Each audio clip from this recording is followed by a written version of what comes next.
again for being here at the Department of Historic Resources. And I think you all were able to witness, just as I did, the meticulous manner that these professionals were able to take this box that's over 130 years old.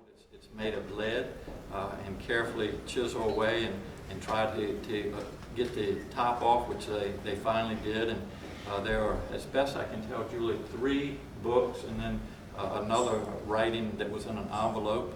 It's very damp, so they're taking their time and trying their best to preserve everything, which is so important. I saw one book that's an almanac from 1875. There was another book, I saw the word love on it, and the author Burgwyn, B-U-R-G-W-Y-N, so I will let the historians take further look at that and figure out why that's in there. But anyway, I just think it's an important day for the history of Richmond and Virginia to have this box. Whether this is the time capsule that had been written about, I'm not sure, but certainly I think these are some very interesting documents that once they get dried out and once we're able to tell what they are, I think will give us a lot better idea of what folks were thinking back at that time in our history. There's also a coin in there.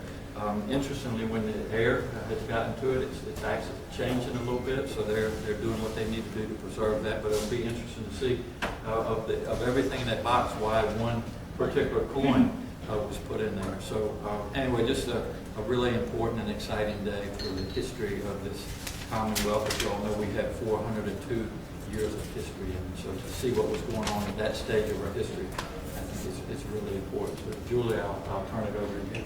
Well, I would just like to say, following up on the governor's remarks, this is an important day for Virginia, but it is an amazing day for the department.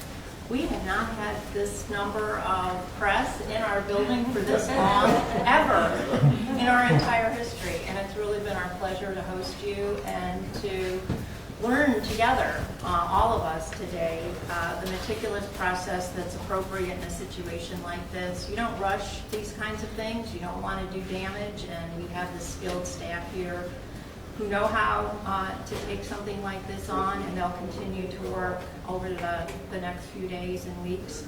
I want to thank my staff, especially Kate Ridgway.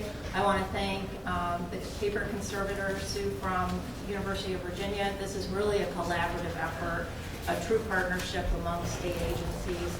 So it's a pretty important day for us, too. Yes. Can you talk about the next steps? You say days, weeks. What does the next steps look like for those books and this process? I'm going to defer to Kate, but I just want to say that everything that we do is going to be to ensure the preservation of the content. So we're not going to rush anything. Hey, Kate, would you mind taking the tiny step out? Yeah, take a tiny step out.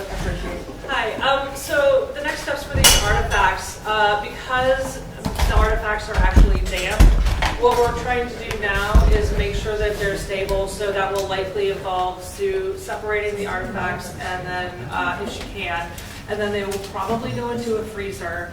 We're trying to prevent any kind of mold damage, and putting it in the freezer buys us time to make a plan. So that's our goal today, is to make sure everything is stable. My colleague Chelsea Blake is actually taking care of the coin, which is a little bit of a different story. We're trying to keep that dry because the corrosion process has clearly already started. When we opened the box, it was very silver colored, and now it's definitely starting to tarnish. So, what was it like after all those hours to see that open up and to see your work come to fruition? I was very excited that the lid finally came off. I think that was my favorite part of today.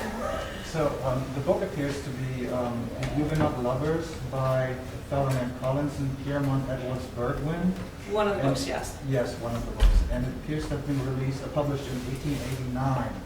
So is that an indication that maybe this is not the time capsule we've been looking for? So that does bring up questions, since the original time capsule was supposed to be put in there closer to 1887. And so something published in 1889, obviously, that is, we will have questions, and that's where the historians come in to help us. So we want to get it to the point that it's stabilized so that the historians can come in and help us understand what these books mean. But yes, that date, definitely we have questions. So we could be looking at a second time capsule somewhere. But where? There hasn't been another one found. And so I'm wondering, all right, was the contemporary account a red herring, something that never actually really was implemented? Was there something put in the pedestal that was later removed? These are questions that we'll do our best to answer, and that won't happen quickly. It'll take some time. Is there any historical record of another box being in there, or if there is another box, would this be something totally new? I think the historic record we know of is the historic record you know of, which is the newspapers of the day when the time capsule was first put into the pedestal. And it seems like this is not maybe that box, but I don't know that we know any more than that. Was there a picture in that envelope? So Sue is working on the envelope right now. So the envelope is made out of cloth and everything is very damp. And so it looks like there's a possibly a piece of paper, and then under that it looks like there may be some kind of picture. It'll take a little while for us to access that. One more? No obvious picture of Lincoln in there. For what we can see now, we are not seeing that. Thank you all so much.